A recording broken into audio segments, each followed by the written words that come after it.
Greetings fellow tribesmen, I'm Chevalier and I bid you welcome to the initial situation and guide of the Golden Horde. This is part 2 of the guide, the expansion guide. We're going to talk about how you should expand as the Golden Horde and where you should move. First and foremost, I recommend checking your vassals and your enemies. Simply check who rivaled you and who you want to go for first. Crimea rivaled you and Kazan rivaled you, so you should expand into those guys first. Again, try to go for the guys that you have less army than you have. Now, it's let you show basically the status and the alliances that they might get. We were talking this about in the initial situation and the diplomacy part, but as you can see here, Nogai might take an alliance with the Timurids, so attacking Nogai really early on should be your plan.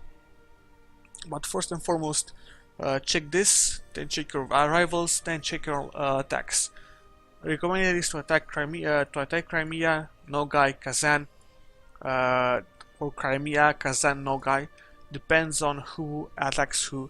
It should be really easy for you to move into Crimea, Nogai, and Kazan, but do be careful of who they might actually ally. Crimea might not actually ally anybody at this point in time. They're all neutral and it's going to take a while for them to improve relations, so if you can attack Crimea, you're going to be able to beat them quite fast, especially because you're going to have the extra troops, those extra 5 cav. If you want, you can build an extra cav as well here to get 6 cav, and you're going to be at full maximum force limit. Again, quite simple stuff. Now, attacking Crimea, taking the Horde lands from Crimea, if at all possible. If you look here, let's see, you'll see that you have total war cost for Crimean province is 101%.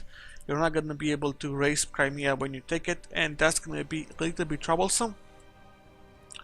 Recommended is to just leave them one province or try to find another vassal that you can raise. Unfortunately, they do not exist, so you cannot actually raise any vassals from these guys. So it's going to be troublesome to get to get the vassals from this side, so you might actually just want to spend some points scoring it, or you might just want to wait entirely and not attack them, and wait until, for example, you can take once you actually they have lowered their total provinces number, or you can take more provinces for them if you have some sort of modifiers or anything of that sort. Or if you want, you can just take one of their lands or 2 of their lands and then attack them again and vassalize them. It's up to you how you want to pull it off. Again, I'm not going to intervene. It depends on your experience and on what you want to pull off. Now, on this side on Kazan, you have a court here for Bakshiria and you have a court here for Sibir. Right, on the culture page, you'll see that. Come on, that's religion, culture. So basically, Bakshir and Sibir are your own culture. So I recommend getting Bakshir for, let's say Sibir for one of your first vessels. Then feed in the lands from here as well. This is late in the when you talked about the Uzbek expansion. But yeah, if you attack Kazan, get Bakshiria. If you don't want to attack Kazan and you attack Nogai first, just go for Sibir and release Sibir. Just take a tunnel all the way here, raise everything you can. If at all possible, try to take lands that you can actually raise. So for example here, take Yakik, take Bayuli, take Bazuk, take Adiget, take Saleba, and move into those lands that you can actually raise and kill off any sort of possibility for attack by other enemies. For example, you might want to take everything that has a border with Uzbek, so that Uzbek can't attack Nogai and take the lands from Nogai. Standard stuff, small stuff like that. Same goes for Kazan.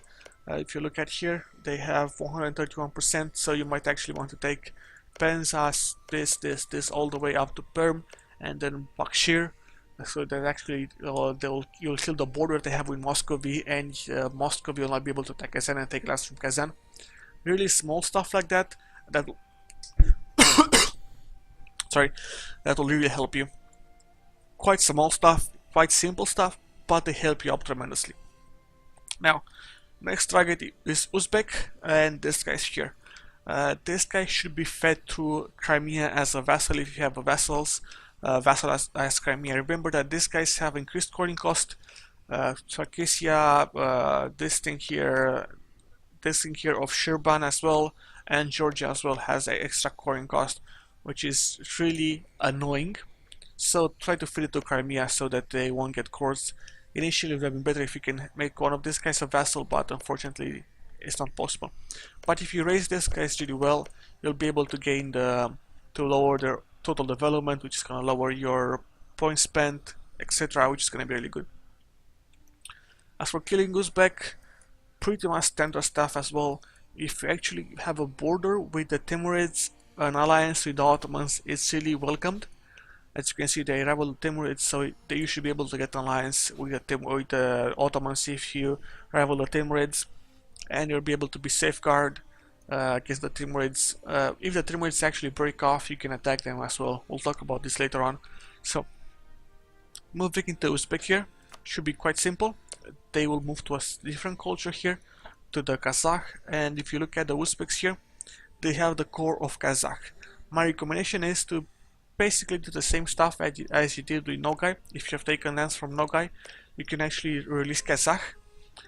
This will not be your own culture, which is gonna increase the integration time. If you want, you can make Kazakh into a vassal and not do Sibir here or Bakshiria, but it's gonna be harder for you to integrate him. At the same time, you can actually feed lands from Uzbek to Sibir, for example. Sibir has cores here as well. Into this region here, they have cores, so you can take lands from that. But the most recommended and optimal way is to move a tunnel all the way near Jagatai and Oryat, so you can actually move east even more and take more points and basically conquest into those lands. So yeah, just take whoever you actually want to vassal feed. If you want to make another vassal or just keep on feeding Sibir, it's up to you. Honestly, I do not care. If you actually have Kazakh as a vassal, they will not actually spend that many points early on to actually core, and you're going to be able to feed them more lands. Simple stuff like that truly matter. At the same time, you want to actually annex these lands earlier on, so you can actually get an increase in cash flow and an increase in points as well, which is really going to help you.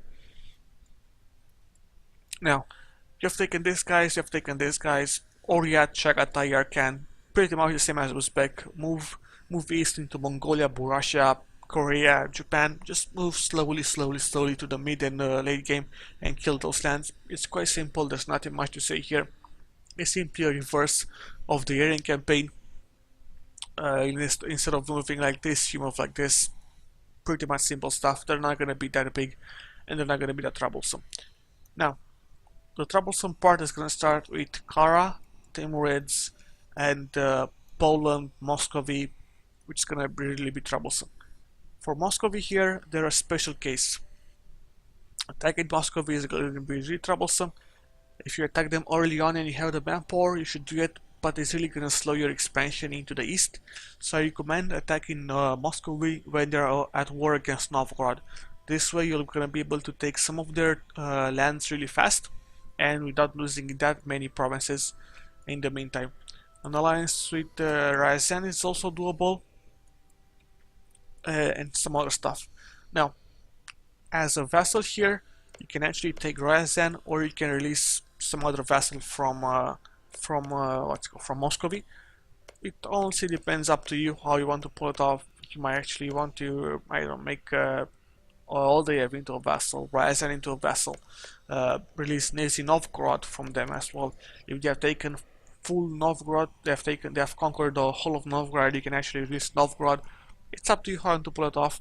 The expansion into Muscovy should be really easy. They're not gonna gain that much lands, but to make it easier for you, wait until they are in Novgorod, then just simply declare war and you can kill them off. They should be done after you expanded into Crimea, Kazan, and Nogai, simply because that you'll need to basically expand to some degree and have some of your vassals there, so you can integrate them faster whenever you want. Now, here just take a vassal and keep on expanding this side. This should be done, let's say, in the 1560s, 1555s, depending on if the situation arises that Novgorod, Moscow is destroy somebody.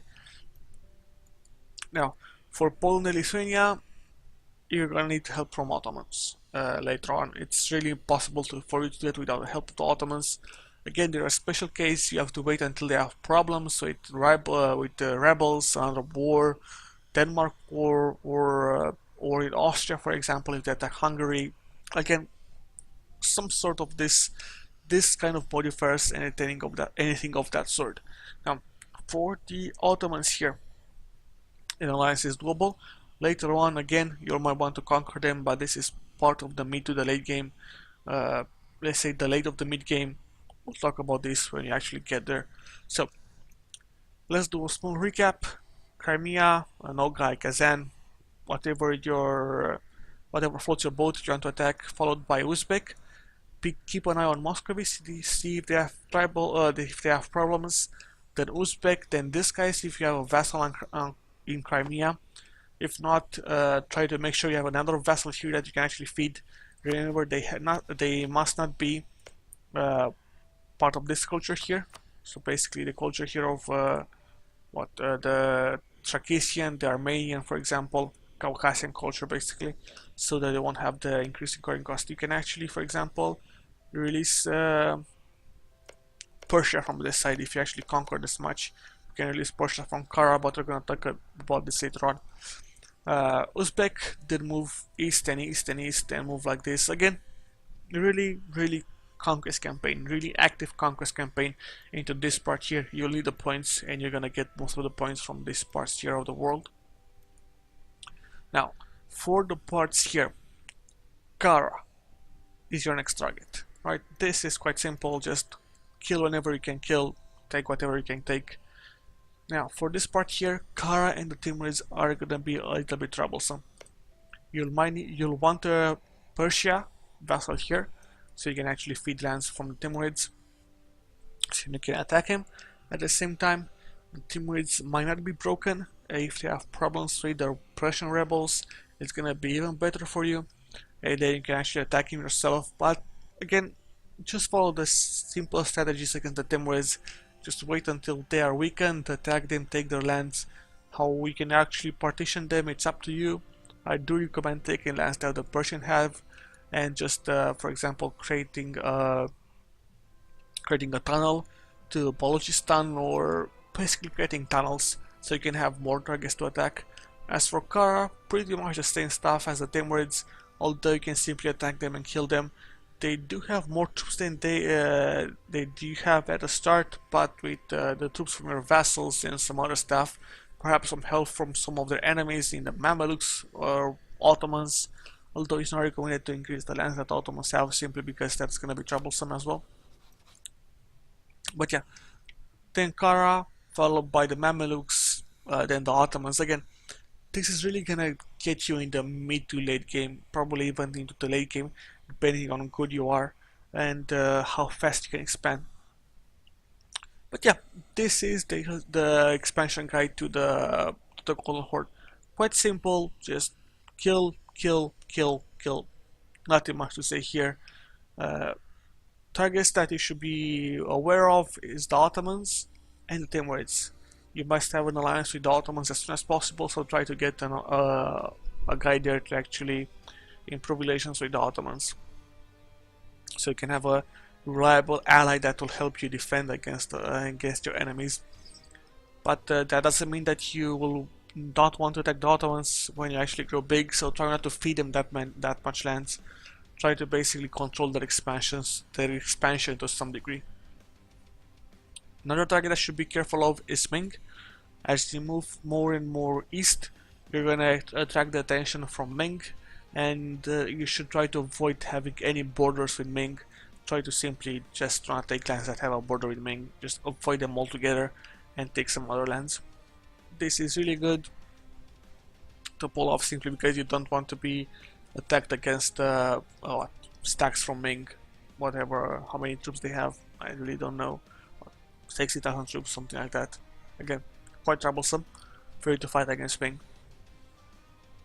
Other than this, The way you actually keep on having the CB is by taking the lands, all the lands here, and just keeping one province for yourself. It's gonna give you a CB against those guys, then feed that province and the rest of those lands. Again, tricky stuff and really smart stuff that's gonna allow you to have the CB for a long period of time. But yeah, I'm Chevalier. I hope you enjoyed this, guys. This was the initial situation and guide of the Golden Horde. This was part 2 of the expansion guide. If you like this content, consider liking, subscribing, or commenting. I really do this kind of guides, like I have 3 nations per week, so you have plenty of these things to watch. I accept any kind of feedback. I really want to improve my channel and improve the content I bring you, so any kind of feedback is accepted, even negative feedback, or just post in the comments, great job mate, or I need I need to talk about let's say Shamshar or Utsang, I don't know, just recommendations I accept every time. But yeah, hope you enjoyed this. Now see you next time, guys, where who should I choose? Let's actually go to a TI first and we'll see what do I want to pick.